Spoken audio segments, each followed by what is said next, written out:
afternoon, everyone, and thank you very much for having me here. Thank you, Renell, for putting this together. This is a really awesome event. When I was initially invited, well, first let me introduce myself. I'm in a public defender's office. So what that means is, on a day-to-day basis for me, I represent individuals who are charged in federal court with federal offenses, representing those who can't afford an attorney. So as you can imagine, I don't have a booth up there because I don't want you to need me. And if you do need me, I'll find you. But when I was initially invited and I saw that the topic was about mental health and wellness, I was trying to figure out how I fit. And some of you may be wondering too, but I thought that this would be a good opportunity to talk about mental health and wellness and the trauma that's associated with the criminal justice system. Usually when I'm doing speeches, I'm going, 100 miles per hour telling you about how the system sucks, how it's inherently racist, and topics of that nature. But I do want to talk about the trauma and how it starts at such a basic level, at such a childhood level. Unfortunately, I don't have a lot of research as it relates to Westmoreland County, but my district does include Westmoreland County. We cover Westmoreland County, we go all the way down to Johnstown, Pittsburgh, and all the way up to Erie.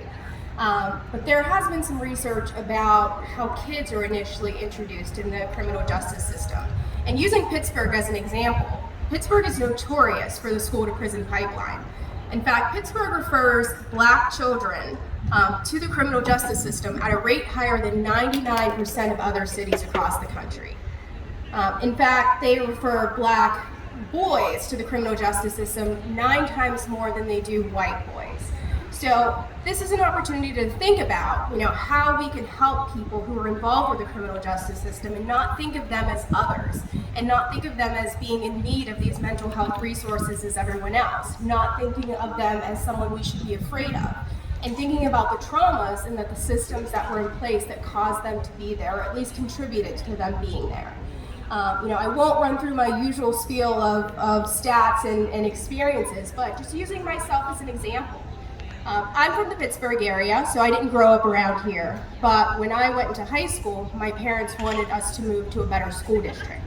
And when it comes to Pittsburgh, when you say better school district, that means a white school district. So I moved to a new school my freshman year in high school, and I was maybe one of 6 Black students. I was called the N-word every day in school. I was called the N-word in front of school staff. I was called the N-word on the school bus. I was called the N-word in the cafeteria. One day, my brother got sick of it, and he did what he shouldn't have done, but he punched a kid in the face for calling me the N-word.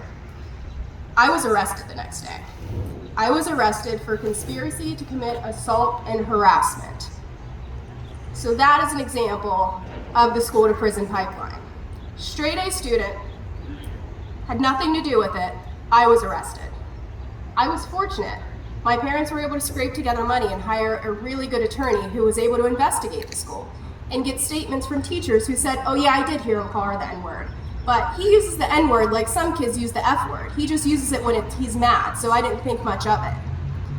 So fast forward to years from now, I think that's behind me. Eventually charges were dismissed, I got it expunged. I thought that was done. It wasn't. I applied to law school. One of the questions on every application is, have you ever been charged with a criminal offense? Doesn't matter if it was dismissed, doesn't matter if it was expunged, you have to report it. I lied on every single law school application because I was furious, I was embarrassed. I snuck through the cracks, I got it. So that's not a lesson to any of the kids here, don't lie, it's not the way to do it. When I applied for the bar exam, I was asked the exact same question. And we had a meeting in the school, and they said, even if you lied to get into this law school, be honest now because they'll find out. So at 21 years old, after working my butt off to go through college, to go through law school, I had to report being arrested when I was 14 years old, something that I should not have been arrested for, something that was expunged, just in order to be able to take the bar exam.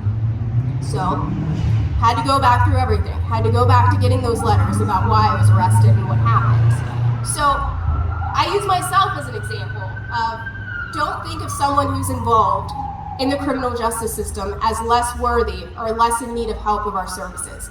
In fact, people who are involved, my clients, people who are involved with the criminal justice system, quite frankly, young black children who tend to be targeted at greater rates than white children, we're the ones who are really in need of your services. And not just the mental health professionals here, everyone in the community in general. When I initially started getting involved with some of the things going on with Greensburg, I remember the first time calling my dad and saying, hey, I'm going out to a Black Lives Matter protest in Greensburg. And he said, no, you're not. And he said, you keep your behind at home. You have no business going out there, just because of the fear of going into what is known as a traditionally white community. So it's up to the community members, and I've seen it. I was just up there in front of the courthouse about an hour or two ago and seeing the support of the community members driving by, even if it was just a beep, even if it was just a wave, just someone smiling. And I was kind of triggered every time I see someone put their hands toward me. I think I'm going to get flicked off. The majority of the time they were giving us the thumbs up. So it's just the little things that you can do as a community member, the little things you can do as a mental health professional. Don't automatically assume because someone's involved in the criminal justice system that they're dangerous. Don't automatically assume that they're not worthy of your help or your services, because quite frankly, they're probably the ones who need it the most. Thank you.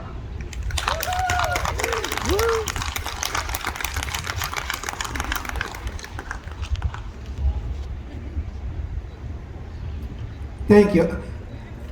I would just like to add one comment, because what you said in your own personal story I think is relevant, and that's the issue of box check on employment applications. Have you ever been arrested? Doesn't matter if you were convicted, doesn't matter what it was, you have to check the box. And once you check the box, particularly impacting people of color, once you check the box, your application review goes to the bottom of the list.